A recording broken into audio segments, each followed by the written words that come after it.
No.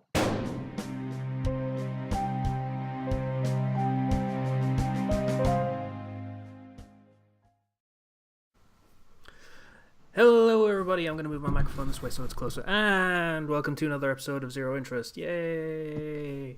Woo! So, context for where this is, we just finished recording World of Remnant for Season 2, and now we're back to where we were, because we forgot to do that. So, Episode 3 of Season 3 of RWBY, obviously. Brawl in the Family. Pun. So we start off with Weiss's big sister Winter comes. Winter has come. Yeah. And so I won't ask you who this is because I don't actually know. As far as I'm aware, she's not actually based on anyone. She might be, but not that I'm aware of. Is that like a Lady Winter or something? Lady of Winter? Maybe. There's probably something. I mean, is she the Winter Warlock from that Santa Claus movie? I don't know. Don't know. No idea. I know there's a Jack Frost and he shows up later, but that's it. So Winter is kind of the super high expectations older sister. I'm sorry. Nor did I come here to watch my own blood fail so miserably in battle. But it appears I have no choice in the matter. But we won! Only a novice would refer to that as a victory. Older sibling who's like, hey, you failed in that fight.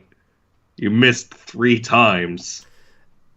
Which is a weird metric, because she is fighting against people that are at her level or higher. So it's a little weird of a metric, but whatever. She's like, okay, yeah. How are you doing? Well, I'm top ranked and everything. No, how are you doing? Are you eating well? Have you made any friends? There are implications and subtext in that exchange. Yeah. Weiss is, well, she is most recently having been spent time with her dad. Her dad's a dickhead.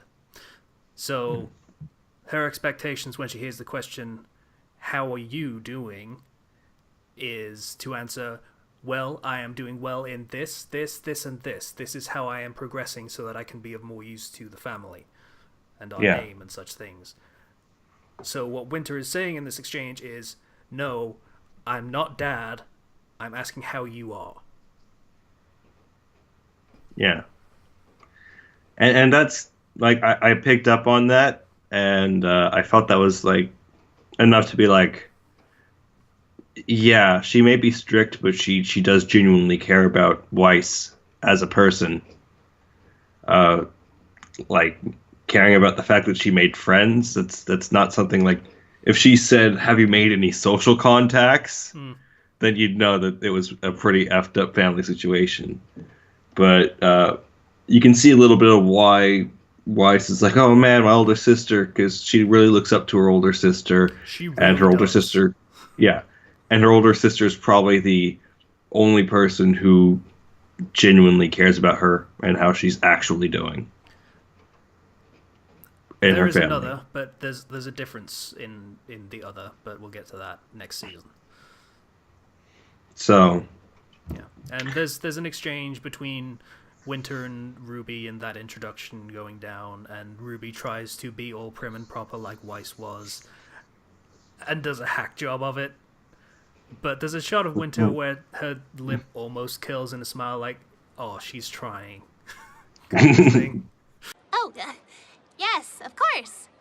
The honor is in my court.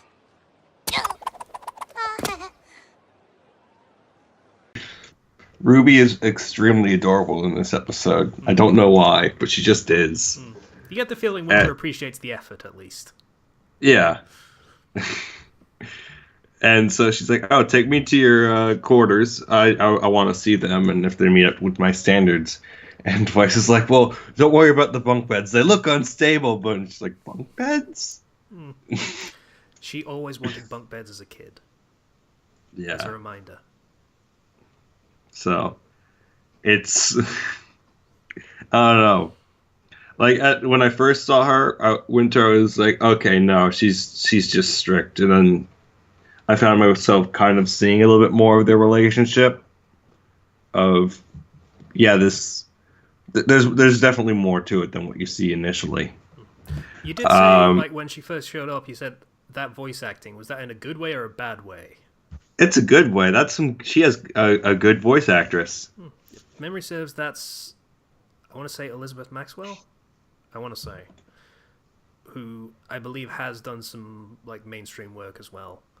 So, another get, basically, for the show. Mm-hmm. And so, they're heading down the street, going towards the academy, which, by the way, I haven't seen the outside of the academy, that courtyard area, in a long time, relatively speaking, in terms of episodes. And boy, does it look gorgeous. They've really prettied it up. They've prettied it up, and they've context prettied it up, because it's all, like, sunset colors and that. So it looks a lot darker, and you can see the shadows against the stonework and everything. Just the textures alone, though. Like, it just, in general, looks much better compared to Season 1. Yeah. Because Season 1, I remember mentioning one of the first things I saw about this was I really don't like the front of that academy. It's very bland in terms of the colors and the textures and doesn't really do anything for me. There were no shadows at all whatsoever. So, yeah, that would be the outcome of that flaw. It was all just flat color without any texture on it. But looking at it now, just in general, it looks way better. Just even without the orange lighting. If you look at it now, you can see all the things around the courtyard have texture. There's actually like a sort of a pavement or something on the ground, like the tiles and everything. You can make that out. I really want to just compare still images because it is a huge improvement. The pavement was there in Season 1, like you could see it in the penultimate episode of Season 1, episode 15, when Blake's running out in the courtyard and doing the taking off the bow thing. There's a downward shot where you can see I want to say cobblestones, but it's not. It's too neat to be cobblestone. But it looks... It looks better, and there's stuff now on the side, like a black sort of pavement type thing that helps to, like, contrast with it. It just looks good. I'm just really happy with how it's turned out. So they're walking, and they get called out to by Crow. Slightly before that, there is an odd first-person shot where it's sort of swaying camera, and then walks up behind two robots and pulls them back.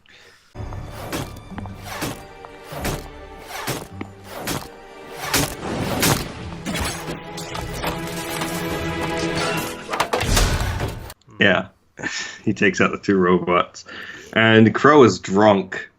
As that could be his character statement. Yeah. Fist of the Drunken Star, Drunken Fist. I don't think he feels like he's just going to be always drunk. He is, and there's a good reason for it. But considering his family, considering the family picture in which one person one ran away, one died, and we'll get to the third one. Yeah, like there's stuff. And so he starts picking a fight with Winter, saying, "Hey, Ironwood is taking over, and he's screwing over Ozpin, and you guys suck, and I hate you." In very few words. That's what it would be, essentially. Yeah. There's also the implication that they do know each other, and they've interacted before, which makes sense, because they're agents of their respective leaders. And she's just like, shut up, you know. stop talking right now. And he's like, no, make me. And so she proceeds to try to make him. And he is surprisingly, well, not surprisingly, he's actually very strong, well drunk, even drunk. Yep, she stabs him like 8 times and he's just dodging. He has this cool sword with gears. And it's also like a gun too. It's like a gun blade. And they're fighting. Before they even fight, they do the cross blades thing and hit them together as if to acknowledge the start of a duel, which was a cool moment. Again, it feels like they've done this dance before. Like the entire fight scene is great. It's, there's a lot of maneuvering through the terrain, like jumping up onto the fucking columns and everything like that. But there are a lot of moments where it just stops and looks at the faces. And you get the impression that during this fight, during each exchange, they're keeping score.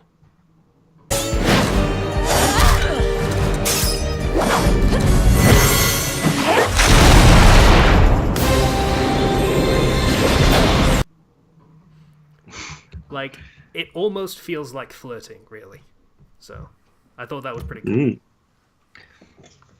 They know each other very well, and like, there's one moment where she hits him, and then like there's like a spark in his eye. Yeah, his eyes and then flash he like hits for some reason. Yeah, and then he hits the ground really hard and explodes.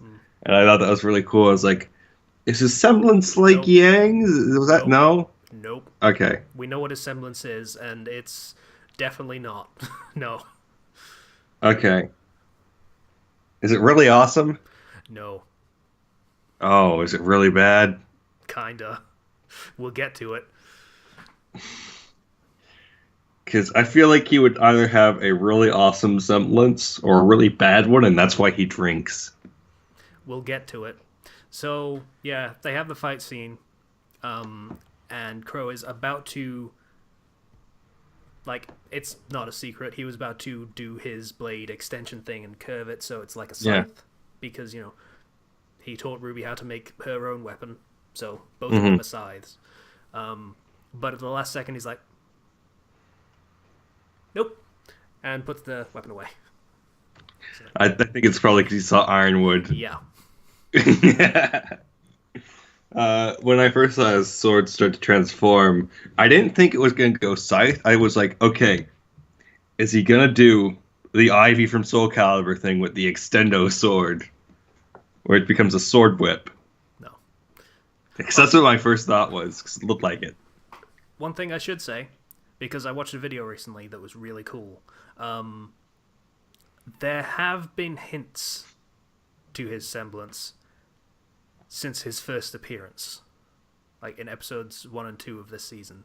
There have been hints, but you would not notice them without like the benefit of hindsight. So is it the crows that appear? No. So, when we get to the point where it's revealed, I will be calling this back and bring this back up because it's... Don't tell me his power is semblance is just to kill rats by looking at them. No. As far as I'm aware, that doesn't exist, and I made that up off the top of my head. As far as I'm aware. I mean, it'd be a good semblance to have, like, as an exterminator. That'd be fantastic, but... Rat. But I'm excited to see what his semblance is. I didn't get to fully see what Winter's was. I kind of get that it's a little bit like Weiss's, perhaps. Remember how I said that semblances are semi-hereditary? Yeah, it's like Weiss's, but not. Alright. In the same vein, basically. Yeah. And while they're fighting, Ruby's like, go kick her butt, Uncle Crow! Some crazy guy just started attacking my sister! Oh no! Who would do such a thing? It's my uncle! What? Kick her butt, Uncle Crow! And she's like super happy to see him. Oh my god, that's my uncle! Yeah. She's just really she's just really adorable in this episode. Yes. And then the fight ends when Ironwood shows up and Crow's like, hey, she attacked first. Which she did like 8 times before he even drew away. Yeah. And so Ironwood's like, yeah, we're gonna have to have a talk about this. And proceeds to head to the academy, and he's like, you come with me too. And before Crow goes over there, Ruby jumps onto his arm. She's like, Uncle Crow! Hi. That was so adorable. Hey, Uncle Crow! Latches onto... Hi. He's just lifting his arm. He's like, hey, I don't know. He's just... I don't know. I don't know why, but she's just like... When they're with their family, like, both Weiss and Ruby, like, act... so different. Well, not Ruby, but Ruby's like even more adorable somehow. And Weiss is just like super happy. So I love this episode. It's nice to see that when characters have family meet and you can see that sort of that change. And so then we get into the talkie talk part of this episode where they go into Ozpin's office. Yes. The meeting of what is basically the current Wizards crew at the moment. Yeah. And, Winter and Ironwood are like, oh, but he was drunk. He's always drunk. And Crow comes in, and he's also drinking and drunk. Again, yeah. And he's like, I've intel for you guys. Lost contact with you for a while, and he's like, the information is 2 ways and stuff, and he's upset. He's basically been out in the field trying to get information on their infiltrator and found out, hey, the infiltrator's here. Well, shit. Yeah. But Ironwood and Ozpin have known about that for a while and didn't tell him. So he's kind of legitimately pissed off about that. And he's like, you see, this is called a send button. And so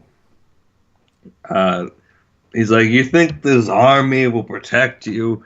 I've seen what she makes, and that's fear. And I'm like, okay, what does that mean? What she makes? Is he talking about Cinder? Does Cinder make something? Or my first thought was maybe it has something to do with the Grimm. I don't know. But like, if somebody is making something and it's scarier than all their fleets and robots, to quote and I'm a show thinking that you've never ever seen and don't really care to watch, spoilers. I ain't telling you shit. I'm not expecting it, but like, there's Stop something. prodding me to break my poker face, goddammit. There's something big coming now. Like, somebody made something, and I have a feeling it's a giant Grimm or something. Now, or my shoulders are out of frame. Sorry. Or a giant robot. I don't know. Maybe. Anyway, so maybe they put. Oh. I'm just going to take my headphones off while you speculate, so I don't give anything away. All that dust. Okay, so guys, listen. So she stole all the freaking dust, right? And so she got into the communications network. If you were to put all those dust into people, that would make like an army of monsters or something. Just do this when you're done, okay? Like, we saw the World of Remnants stuff, so we saw that, you can put dust into people. Well, we haven't seen that yet. But if you put the dust into people, they become like monstrous. Do you have like, what if you put all that dust in one person? Anyways, that's what I'm thinking. That's where my thoughts are. Thank you. Yeah. That's a good way to do it, actually. We'll do that in future. If you start speculating and I don't want to give the game away, I'll just take off my headphones and you do that when you're done. I was just like, I had a light bulb moment. Okay. I don't know what you said, wrong. And I will when I do the editing, but by that point it won't matter. So, like, by that point you'll know the answers anyway.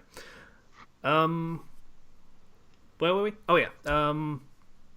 So Ironwood's like, everyone's going to see this fleet and feel safe and protected. And Ozpin is like, a guardian is a symbol of protection, an army is a symbol of conflict. So now everyone's thinking, when they're looking at this fleet in the air above them, if this is the defense that's required, what are we expecting to fight? Yeah. That's actually really good. Like, if they're trying to sell the wise leader angle, that's a pretty good way to do it, because that's actually some primo wisdom right there. Yeah, Ozpin has already more than sold me on his being wise, and probably one of the smartest people, or the smartest person in the show so far, in terms of being able to think things through and react rationally and logically as to what he needs to do. I'm not necessarily going to say smartest, but definitely most rational and calm and composed in his thinking. Well, I say so far. You know, maybe it turns out he was completely outplayed or something, but that's just the feeling I'm getting. And then there is, as I pointed out to Zero before it happened, because I watched this episode a couple of days ago in preparation, because I felt like I've been lacking in the details thing recently. There's a blink and you miss it moment where Ironwood puts the scroll, down on the table, and the Queen chess piece shows up on the screen. Yeah. I don't think there's any way I could have missed that particular thing. I missed it the first time I watched it. Well, you know what? I'm the best. Mm-hmm. Yeah, you're the best for noticing it when I tell you to notice it. Good job. You know, there's no way to prove that I couldn't have noticed it on my own because you told me. So if that's your excuse, we'll just go with that. So basically, Cinder has hacked into his phone or scroll or whatever, his phone scroll, and now she controls who fights in the Coliseum. Oh, and there was a point during the fight between Crow and Winter where Mercury's walking past and it's, shit, and goes running off. And he's like, "What do we do?" When he meets up with Cinder, he's like, "What do we do?" He's like, "Oh, nothing. He hasn't figured out anything." I think you got the intonation wrong there. Oh, nothing. I don't think he knows who we are, so we can just keep going on as planned. Yeah. Perfectly fine. Yeah. My evil schemes will go on unimpeded. Yeah. Yeah, she doesn't break that tone for the entire show.